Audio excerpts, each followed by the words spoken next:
गुरुर्ब्रह्मा गुरुर्विष्णू गुरुर्देव महेश्वरा सद्गुरु साक्षात परब्रह्म तस्मै श्री सद्गुरुवे नमः। जय जय रघुवीर समर्थ श्रीराम समर्थ। सद्गुरु चरणांना नतमस्तक होऊन आपण या सुंदर निरूपणास सुरुवात करूया। मायबाप सज्जनांचं स्वागत आहे। समर्थांनी सांगितलेलं आहे, बघा आपल्या आयुष्यामध्ये हे जीवन जगत असताना बघा आपल्या आयुष्यामध्ये असे अनेक वेळ येतो, अशा अनेक प्रसंग येतात। बघा आपण हे जीवनामध्ये काही गोष्टी पाहतो की आपल्या डोळ्यांना त्या खऱ्या वाटत नाहीत। बघा काही लोक असतात ना, बघा मेहनतसुद्धा करत नाही तरीसुद्धा श्रीमंत बनलेले असतात। काही लोक असतात कमी वेळामध्ये कमी मेहनतीनं खूपच यशस्वी बनतात, आणि त्याचबरोबर दुसऱ्या बाजूला काही लोक असतात ना, दिवस रात्र मेहनत करूनसुद्धा यशस्वी बनू शकणार नाही। कारण का बरं? कधी तुम्ही विचार केला आहे का की असं का घडत असेल बरं? का काही लोक रातोरात श्रीमंत बनतात आणि त्याचबरोबर काही लोक आयुष्यभर यशस्वी होत नाहीत? जर तुम्हाला या प्रश्नांची उत्तरं जाणून घ्यायची असेल ना, तर तुम्ही योग्य निरूपण ऐकत आहात, योग्य निरूपण श्रवण करत आहात। समर्थांनी सांगितलेलं आहे की अशी कोणती 3 कामं आहेत की ती जर मनुष्याने ती कामं केली ना, तर मनुष्य रंकापासून राजा बनू शकतो, त्याची परिस्थिती सुधारू शकते। तर ती कोणती 3 कामं आहेत ना, ती आपण या निरूपणामध्ये पाहणार आहोत। एका नगरामध्ये एक राजा राहत होता, आणि एके दिवशी त्या राजदरबारामध्ये बसलेला होता। तेव्हा त्याच्या दरबारामध्ये एक भिकारी येतो, आणि त्या भिकारीची अवस्था पाहून बघा त्या भिकाऱ्याची अवस्था खूपच दयनीय होती। कमकुवत शरीर होतं, शरीरावर फाटलेले कपडे होते, आणि खूपच असहाय्य दिसत होता। राजाने जेव्हा त्या भिकाऱ्याकडे पाहिलं तेव्हा राजाला त्याच्यावर फारच दया आली। राजाने लगेचच त्याच्या खजिनदाराला बोलावलं आणि त्याला सांगितलं, या भिकाऱ्याला योग्य ती भिक्षा देऊन याला पाठवण्यात यावं। बघा तो भिकारी भिक्षा घेऊन राजाचे आभार मानून तिथून निघून जातो, परंतु राजासमोर एक प्रश्न निर्माण करून गेला। या भिकाऱ्यामुळं राजाच्या मनामध्ये हा प्रश्न विचार आला की मी असं कोणतं शुभकर्म केले असतील ज्यामुळं मी एक राजा बनलो, आणि या भिकाऱ्यानं असं कोणतं कार्य केलं असेल ज्यामुळं असं आयुष्य त्याला मिळालं आहे।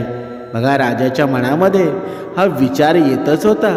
राजानं पुढच्या दिवशी त्याच्या नगरातील सर्व विद्वानांची सभा बोलावली, आणि जेव्हा सर्व विद्वान या लोकसभेमध्ये उपस्थित झाले तेव्हा राजानं सर्वांसमोर त्यांच्या मनातील ही कुतूहल व्यक्त केलं, आणि राजा त्या विद्वानांना म्हणाला, हे विद्वान पुरुषांनो, मी तुम्हाला इथे बोलावून कष्ट यामुळं दिले आहेत की जेणेकरून मला माझ्या एका समस्येवर तोडगा तुमच्याकडून मिळवता येईल, आणि माझ्या मनाला एक विचार खूपच सतावत आहे। राजाचं हे बोलणं ऐकल्यानंतर सभेमध्ये उपस्थित असलेल्या बघा त्या विद्वानांपैकी एक विद्वान उभा राहिला, आणि तो म्हणाला, महाराज अशी कोणती अडचण आहे की ज्यामुळे तुमचं मन विचलित झालं आहे? असं कोणतं विचार आहेत जे तुम्हाला त्रास देत आहेत? कृपया तुम्ही आम्हाला सांगा। बघा पुढे राजा म्हणाला, विद्वानांनो, मी ही सभा यामुळंच बोलावली आहे जेणेकरून मला जाणून घेता येईल की कोणत्या शुभ कार्यामुळे मी राजा बनलो आहे। तुमच्यामधील जर मला या प्रश्नाचं उत्तर जर कोणी देत असेल ना, त्या व्यक्तीला मी माळामाळ करेल, आणि जर कोणी मला सांगितलं नाही ना, तर त्याला गाढवावर बसून तोंडाळा काळं फासून राज दरबारातून हाकलून लावेल। बघा राजाचं हे बोलणं ऐकल्यानंतर सभेत बसलेले सर्व विद्वान खूपच घाबरले। ते विचार करू लागले की राजाला ही गोष्ट सांगण्यापेक्षा तर आपण शांत राहिलेलंच चांगलं होईल, नाहीतर राजाकडून काही दिवसांची मुदत मागून गुपचूप आपण इथून निघून जायला पाहिजे। जर आपण राजाला सांगितलं की राजा आपल्या उत्तरानं संतुष्ट झाला नाही, तर विनामूल्य आपला खूप मोठा अपमान होईल। बघा असा सर्वांच्या मनामध्ये विचार येऊ लागला, बघा, सर्वांना विनंती आहे की लक्षात असू द्या, आपण पाहत आहोत की मनुष्याने कोणती कामं केल्यानंतर कोणती अशी 3 कामं आहेत की त्यांच्या जीवनामध्ये सुख समाधान निर्माण होतं, रंकाचा राजा बनतो. बघा, असाच विचार करून सर्व विद्वानांनी आपापसामध्ये चर्चा केली आणि आपापसामध्ये एकत्रित सल्ला घेऊन सर्व विद्वान राजाला म्हणाले, महाराज, आम्ही तुमच्या या प्रश्नाचं उत्तर देऊ की कोणत्या पुण्यकर्मामुळे आम्हाला हे सिंहासन मिळालं आहे, परंतु त्यासाठी तुम्हाला आम्हाला काही दिवसांची मुदत द्यावी लागेल. तुम्ही आम्हाला 6 महिन्यांची मुदत द्या. 6 महिन्यानंतर आम्ही तुम्हाला सांगू की कोणत्या पुण्यकर्मामुळे तुम्हाला हे सिंहासन लाभलं आहे. राजा म्हणाला, ठीक आहे, मी तुम्हाला 6 महिन्याची मुदत देत आहे, परंतु लक्षात ठेवा, 6 महिन्यानंतर तुम्हाला कोणत्याही परिस्थितीत माझ्या प्रश्नाचं उत्तर द्यावंच लागेल. सर्व विद्वानांनी राजाला आश्वासन दिलं की महाराज, तुम्ही बिलकुल काळजी करू नका. 6 महिन्यानंतर आम्ही तुमच्या या जिज्ञासेचं समाधान नक्कीच करू. बघा, अशा प्रकारे सर्व विद्वान तिथून राजाकडून अनुमती घेऊन 6 महिन्यांची मुदत घेऊन राज दरबारातून बाहेर निघून जातात. सर्व विद्वान राजाला तर म्हणाले की आम्ही उत्तर सांगू, परंतु त्यांना या गोष्टीचं उत्तर माहीत नव्हतं. सर्वजण जेव्हा बाहेर येतात तेव्हा आपापसामध्ये बोलू लागतात की आता या संकटातून सुटका कशी मिळवायची. सर्व विद्वान गप्प होते, कोणाकडेही या गोष्टीवर उत्तर नव्हतं. तेव्हा त्या विद्वानांपैकी एक विद्वान म्हणाला, अरे भावांनो, अजून आपल्याकडे 6 महिने बाकी आहेत. 6 महिने आरामात व्यतीत करा. जेव्हा वेळ येईल ना, तेव्हा आपण पाहून घेऊ की काय करायला हवं.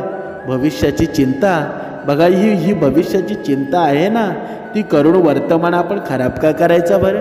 तेव्हा सर्वजण एक सुरामध्ये हो म्हणाले आणि सर्व विद्वान एकमेकांना वचन देऊन की आजपासून 6 महिन्यानंतर आपण सर्व लोक नगराच्या बाहेर असलेल्या तलावावर एकत्रित जमू आणि ज्याला कोणाला उत्तर सापडेल ना, तो आपल्याला उत्तर सांगेल.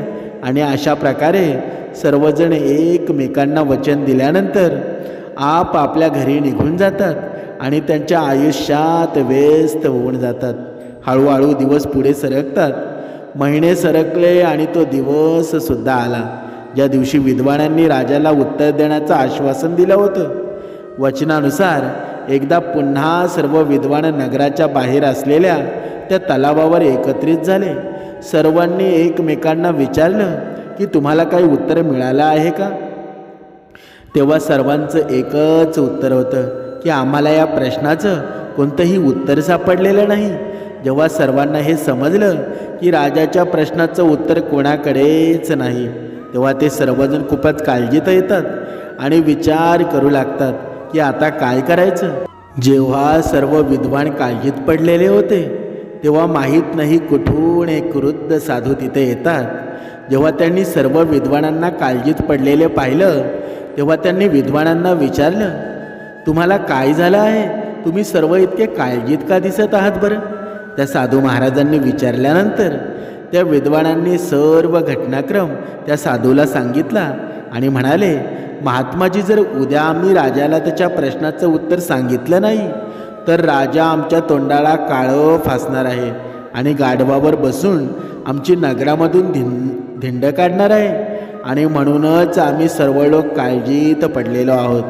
विद्वानांच्या तोंडातून हे सर्व शब्द ऐकल्यानंतर वृद्ध साधू म्हणाले, विद्वानांनो, तुम्हाला काळजी करण्याची काहीच गरज नाही, कारण मला माहीत आहे तुमच्या राजाला कोणत्या पुण्यकर्मामुळं राजसिंहासन मिळालं आहे.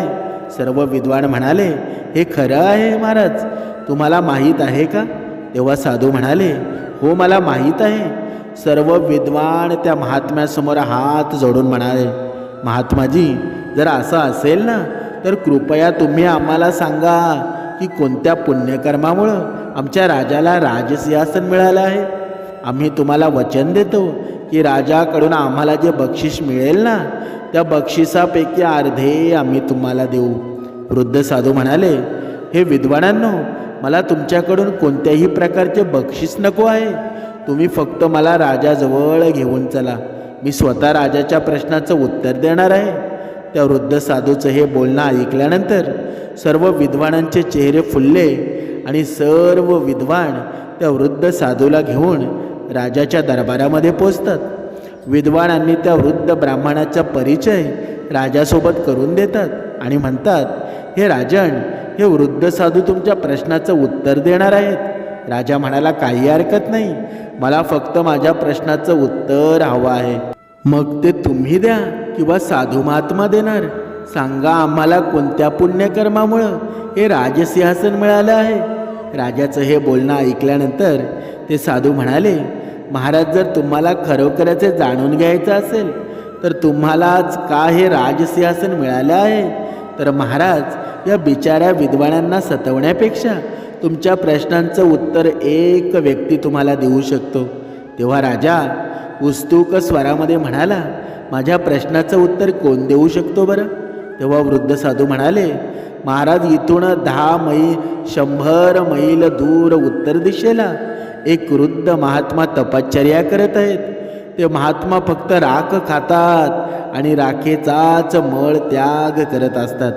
राखे व्यतिरिक्त ते दुसरे काहीच खात नाहीत. तेव्हा ते महात्मा बघा महान दूरदृष्टी व्यक्ती आहेत, तेच तुमच्या प्रश्नाचं उत्तर देऊ शकतील.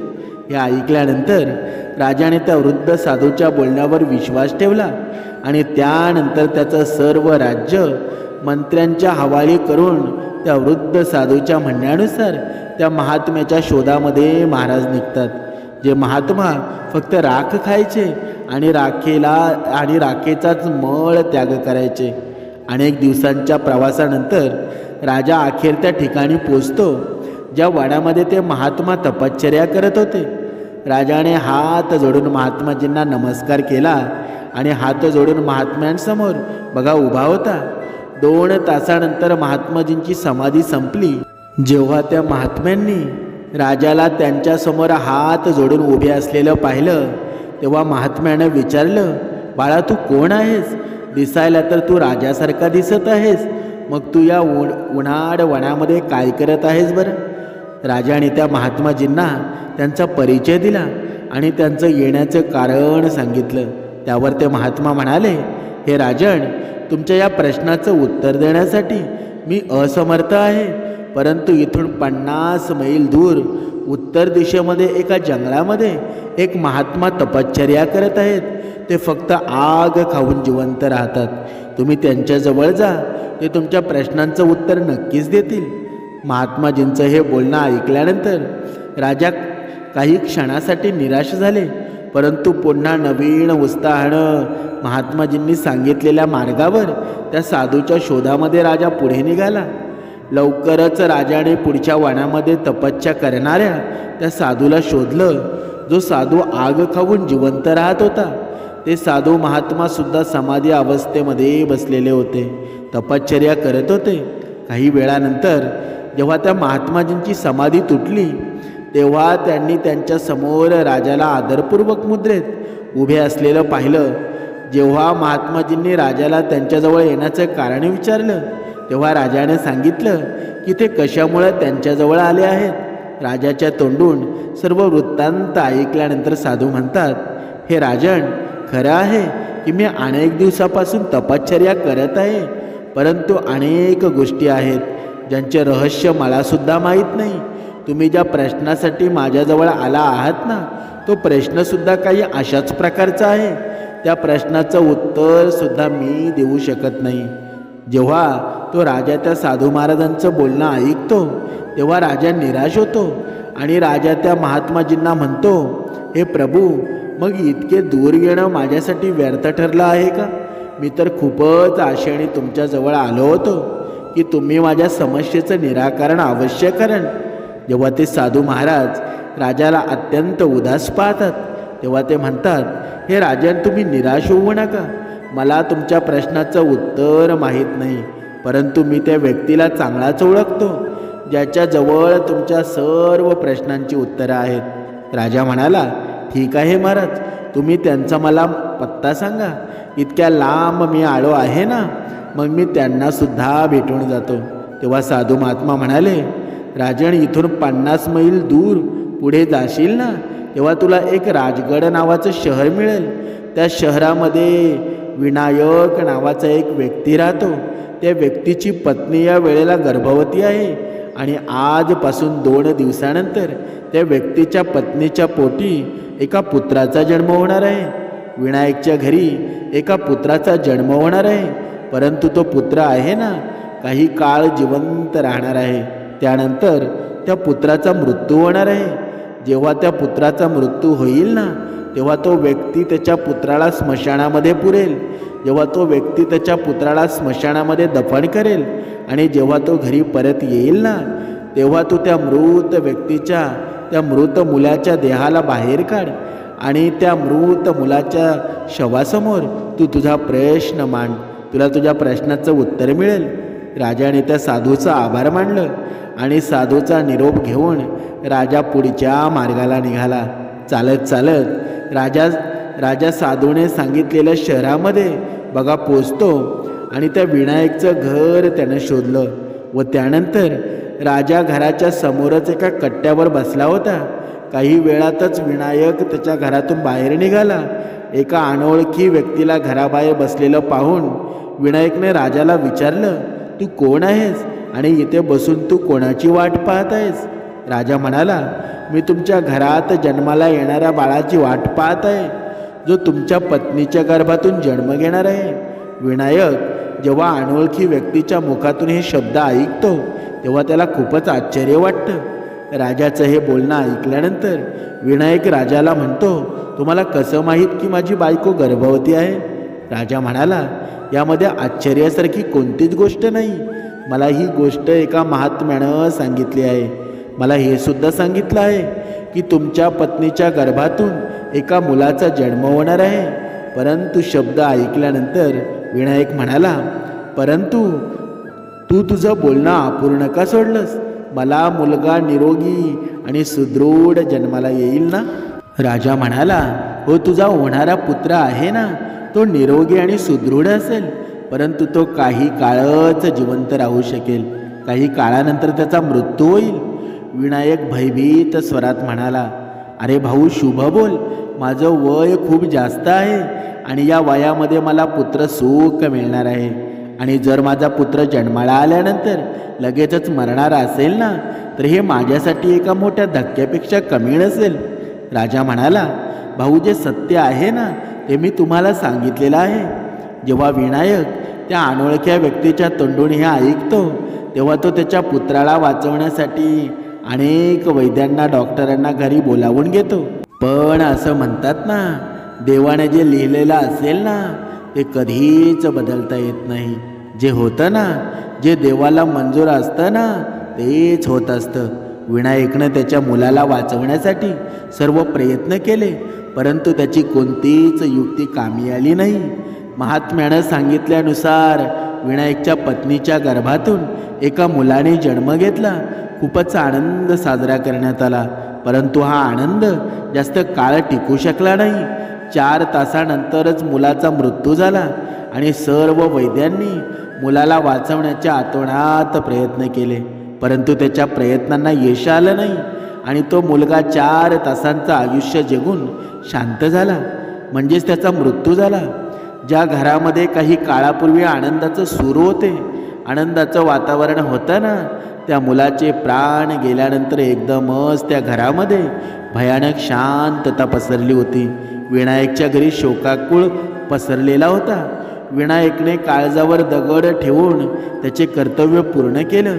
त्याने त्याच्या मुलाला देहाला कपड्यांमध्ये गुंडाळलं आणि स्मशानात नेऊन एक खड्डा खणला आणि त्या खड्ड्यामध्ये त्याच्या हृदयाच्या तुकड्याला पुरलं. माती टाकल्यानंतर जेव्हा विनायक ओळ्या डोळ्यांनी त्याच्या घरी परततो तेव्हा राजा त्या ठिकाणी पोचतो, कारण त्या महात्म्यांनी सांगितलं होतं, जसा विनायक त्याच्या घरी परत येईल तू जा आणि मुलगा जमिनीतून बाहेर काढ.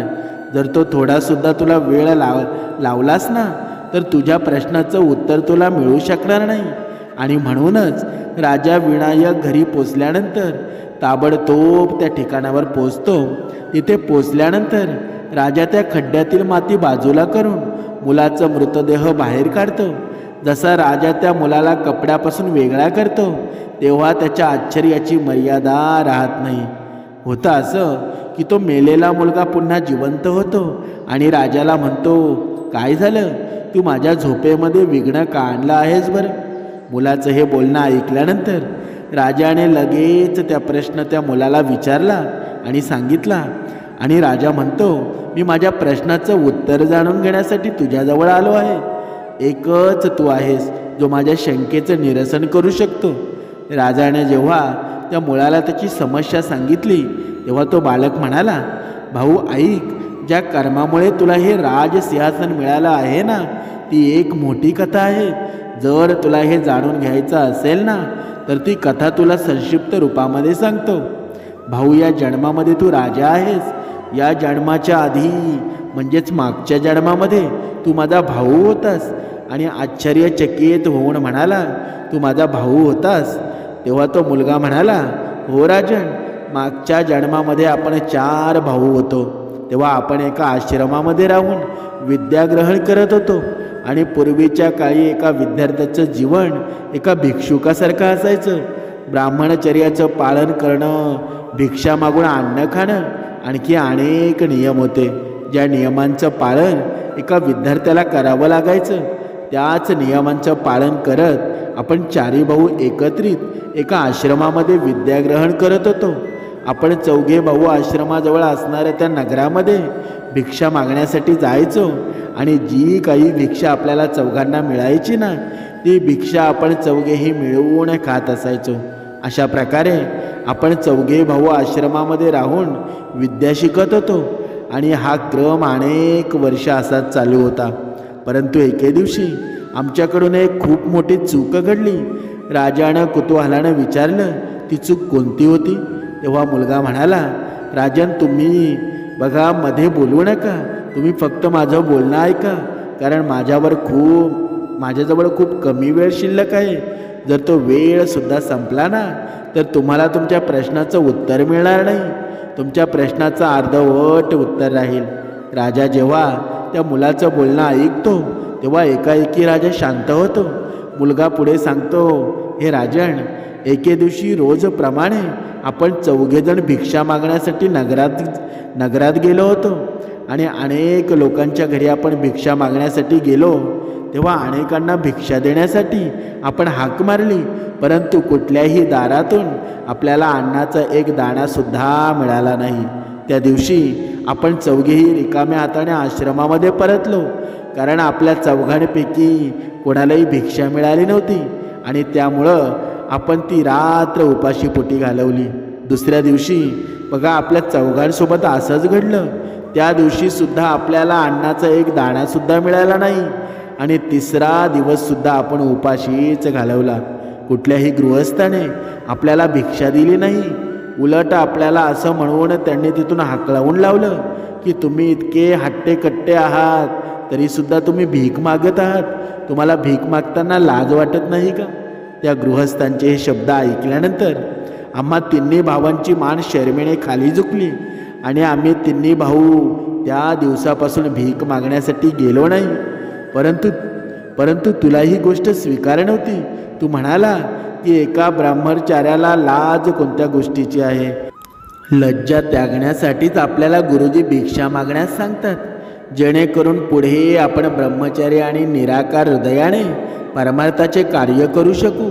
त्यांच्या मनातून उच्च नीच, जात पात, छोटा मोठा या गोष्टींची भावना समाप्त होऊ शकेल आणि सर्वांकडे तो एका दृष्टीने पाहू शकेल.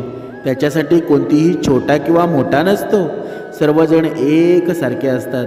ही भावना त्यांच्यामध्ये निर्माण व्हावी आणि म्हणूनच एका साधूने भिक्षा मागणं अत्यंत गरजेचं आहे. तेव्हाच त्याच्या मनातून भेदभावाची भावना समाप्त होऊ शकते. आणि म्हणूनच त्या दिवशी तू एकटाच भिक्षा मागण्यासाठी नगरात गेलास. जेव्हा तू भिक्षा मागून परत आलास तेव्हा तुझ्या झोळीमध्ये एवढं पीठ होतं ना, ज्या पिठापासून 4 भाकऱ्या तयार होऊ शकत होत्या. आम्ही 3 भावांनी मिळून तू आणलेल्या पिठापासून 4 भाकऱ्या बनवल्या आणि 4ही भाकऱ्या आपापसामध्ये वाटून खाण्याची तयारी सुरू करू लागलो. कारण आपण 4घेही मागच्या 3 दिवसापासून उपाशी होतो आणि म्हणूनच लवकरात लवकर आपल्याला आपली भूक भागवायची होती. जेव्हा आपण चौघेही भाकरी खाणारच होतो तेव्हा एक वृद्ध साधू अन्नाच्या शोधात आपल्या जवळ पोचतो. जेव्हा त्यांनी आपल्या हातामध्ये जेवणाचा ताट पाहिला ना, तेव्हा ते वृद्ध साधू आपल्या चौघांच्या ताटामधून थोडी थोडी भाकरी देण्याची प्रार्थना करू लागले. परंतु आपण चौघेही भुकेमुळं आधीच व्याकुळ झालेलो होतो आणि त्यातूनच तो वृद्ध साधू भोजन मागत होता. हे ऐकून आपला मोठा भाऊ त्या वृद्ध साधूला म्हणाला, हे महात्मा, तुम्ही इथून कुठे आलात? आम्ही तर मागच्या 3 दिवसापासून उपाशी आहोत. जेमतेम आज आम्हाला ही भाकरी मिळाली आहे ना, आणि तुम्ही असं म्हणत आहात की त्यामधील थोडी भाकरी आम्ही तुम्हाला द्यावी. जर आम्ही तुम्हाला आमची भाकरी दिली ना, तर मग आम्ही काय खाणार? राख खायची का?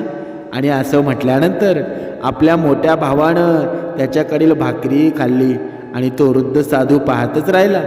त्यानंतर त्या वृद्ध साधूनं आपल्या दुसऱ्या भावाकडं त्याच्या भाकरीपैकी थोडी भाकरी देण्याचा आग्रह केला.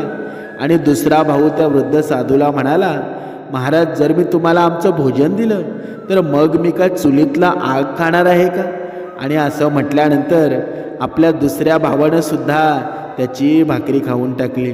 जेव्हा आपल्या दोन्ही भावांकडून त्या वृद्ध साधूला निराशा मिळाली तेव्हा तो वृद्ध ब्राह्मण माझ्याजवळ आला. मी सुद्धा आपल्या 2 भावांप्रमाणे त्या वृद्ध साधूला उत्तर दिलं, हे साधू महाराज, जर मी माझ्या भोजनापैकी भोजन तुम्हाला दिलं तर मी मरेन की जगेन? आणि असं म्हटल्यानंतर मी सुद्धा भाकरी खाल्ली. जेव्हा आम्हा 3 भावांकडून त्या वृद्ध साधूला निराशा हाती लागली तेव्हा तो साधू बघा शेवटी तुझ्याजवळ पोचला आणि या आशेने तो तुझ्याकडे पाहू लागला की कदाचित तू तुझ्या भाकरीपैकी काही भाकरी त्या साधूला देशील. हे राजन, जेव्हा तो ब्राह्मण तुझ्याजवळ पोचला ना, तेव्हा तू काहीही विचार न करता तुझ्या वाट्याची भाकरी त्या वृद्ध साधूला दिलीस. त्याचबरोबर हे म्हणून तू त्या साधूची क्षमा मागितली की हे ब्राह्मण देवता, आज माझ्याजवळ फक्त एकच भाकरी आहे. तुम्ही ही भाकरी खाऊन तुमची भूक शांत करा. तुम्ही परत कधी आमच्या घरी या, मी तुमचं पूर्ण मान सन्मानाने अतिथी सत्कार करेल. आणि म्हणूनच हे राजन, तेव्हापासून आम्ही 3 भाऊ पूर्व जन्मामध्ये केलेल्या कर्माचे भोग भोगत आहोत. त्या दिवशी तू साधू तिथून निघून गेला, परंतु आम्हा 3 भावांवर संकटांचा डोंगर कोसळला. हे राजन, ज्या वृद्ध साधूनं तुम्हाला पहिल्या साधूकडे जाऊन तुमच्या प्रश्नाचं उत्तर शोधण्यामध्ये सांगितलं होतं ना, वास्तविक तोच ब्राह्मण आहे जो आपल्या पूर्वजन्मामध्ये भोजन मागण्यासाठी आपल्या जवळ आला होता.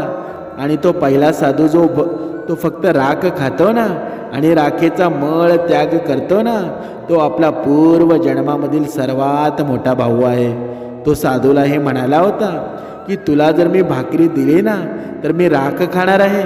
आणि त्यामुळं या जन्मामध्ये आपला हा मोठा भाऊ आहे ना, फक्त राख खाऊन जिवंत आहे. पहिल्या साधूनं तुम्हाला दुसऱ्या साधूंबद्दल जाण्याचा सल्ला दिला. तो दुसरा साधू आपला दुसरा भाऊ आहे जो फक्त आग खातो. तो त्या साधूनं भाकरी मागितल्यानंतर त्याला म्हणाला होता की हे महात्मा, जर मी तुम्हाला ही भाकरी दिली ना तर मी काय चुलीतली आग खाणार आहे का? आणि म्हणूनच त्या साधूचा श्राप आपल्या दुसऱ्या भावावर सुद्धा लागला. पुढे तो मुलगा त्या राजाला म्हणाला, राजन, आता तुम्ही माझ्या विषयात सुद्धा ऐका. मी त्या साधूला भाकरी न देता म्हणालो होतो की जर मी तुम्हाला भाकरी दिली ना तर माझं काय होणार? मी जगेल की मरेल? आणि तेव्हापासून मी जगतोय आणि मरत आलो आहे. मी कोणाच्या ना कोणाच्या घरी जन्म घेतो. काही तास, काही दिवस, काही महिने जिवंत राहिल्यानंतर मी मरतो. आणि तेव्हापासून ही घटना आहे ना, नियमित रूपाने चालू आहे. इतकं म्हटल्यानंतर त्या मुलाने राजाला जेव्हा त्यांच्याबद्दल सांगण्यास सुरुवात केली तेव्हा तो राजा म्हणाला, हे राजन, आता तुम्ही तुमच्याबद्दल ऐकवा. तुम्ही तुमच्या वाट्याची भाकरी त्या साधूला दिली आणि स्वतः उपाशी राहिलात. तुम्ही तुमच्या अतिथी धर्माचा पूर्णपणे पालन केलं आणि म्हणूनच त्याच शुभ कार्यामुळं आणि त्याच शुभ कर्मामुळं तुम्हाला या जन्मामध्ये राजा बनण्याची संधी मिळाली आहे. कारण परमात्मा त्याच लोकांना राजपद बहाल करत असतो. किंवा श्रीमंत बनवत असतो जो स्वतःबद्दल न विचार करता इतरांबद्दल विचार करत असतो, जो इतरांच्या वाईट वेळेमध्ये त्यांची मदत करत असतो, जे स्वतःच्या तोंडातील घास असतो ना ते दुसऱ्याच्या सेवेसाठी अर्पण करतात ना, अशा लोकांना देव या मानसिकतेने श्रीमंत बनवतो की हा व्यक्ती श्रीमंत बनून इतरांच्या सुख दुःखामध्ये त्यांची साथ देईल. परंतु बहुतेक लोक श्रीमंत झाल्यानंतर फक्त स्वतःचा विचार करत असतात. ते हे विसरतात की श्रीमंती त्यांना त्यांच्या पूर्वजन्माच्या कर्मामुळे प्राप्त झालेली असते आणि देवाने आपल्याला इतरांची मदत करण्यासाठी श्रीमंत बनवलेला आहे.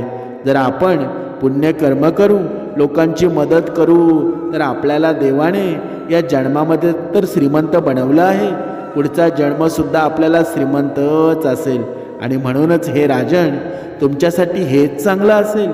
तुम्ही तुमच्या प्रजेची, गरीब लोकांची, गरजू लोकांची खूप मदत करा, दानधर्म करा, परोपकाराने कार्य करा, ज्यामुळे तुमचे भावी आयुष्यसुद्धा आनंदित व्यतीत होऊ शकेल. इतकं म्हटल्यानंतर तो मुलगा एकदम शांत होतो, त्याचे डोळे बंद होतात आणि त्याची मान एका बाजूला पडते. राजाला समजलं होतं की हा मुलगा फक्त इतक्याच वेळेसाठी जिवंत झाला होता. राजाने खूपच काळजीपूर्वक त्या मुलाच्या मृतदेहाला कपड्यांमध्ये परत गुंडाळतो आणि खूपच मान सन्मानाने त्या मुलाच्या मृतदेहाला जमिनीमध्ये पुरतो. त्यानंतर राजा त्याच्या नगरामध्ये परत येतो आणि आता राजाला हे समजलं होतं की त्याला कोणत्या पुण्यकर्मामुळे राजसिंहासन मिळालं होतं. समर्थांनी सांगितलेलं आहे या कथेचं तात्पर्य काय की बघा, तुमच्याकडे जरी श्रीमंती असेल ना तर ती श्रीमंती तुम्हाला पूर्वकर्मामुळेच मिळालेली आहे. आणि ही श्रीमंती परमेश्वराने तुम्हाला का दिलेली आहे बरं? की नेहमी तुम्ही कुठेतरी अन्नदान करावं, कुठेतरी कोणाच्या दुःखामध्ये सहभागी व्हावं. जर कोणाला मदतीची हात असेल ना, हाताची गरज असेल तर मदतीचा हात तुम्ही पुढे करावा. पण आताचा श्रीमंत माणूस असा करतो का? कोणाची मदत करतो का? कोणाच्या चेहऱ्यावर आनंद निर्माण करतो का? जर तुम्ही हे केलं नाही ना तर कधी तुम्ही बघा राजाचा रंक होऊन जाल, समजणार सुद्धा नाही, कळणार सुद्धा नाही. म्हणून तुमच्याकडे श्रीमंती असेल ना तर तुम्हाला वाटत असेल की निरंतर ती टिकून राहावी, तर दुसऱ्याच्या चेहऱ्यावर आनंद निर्माण करण्याचं कार्य करा. तुमच्या जीवनामध्ये आनंद आल्याशिवाय राहणार नाही. जय जय रघुवीर समर्थ.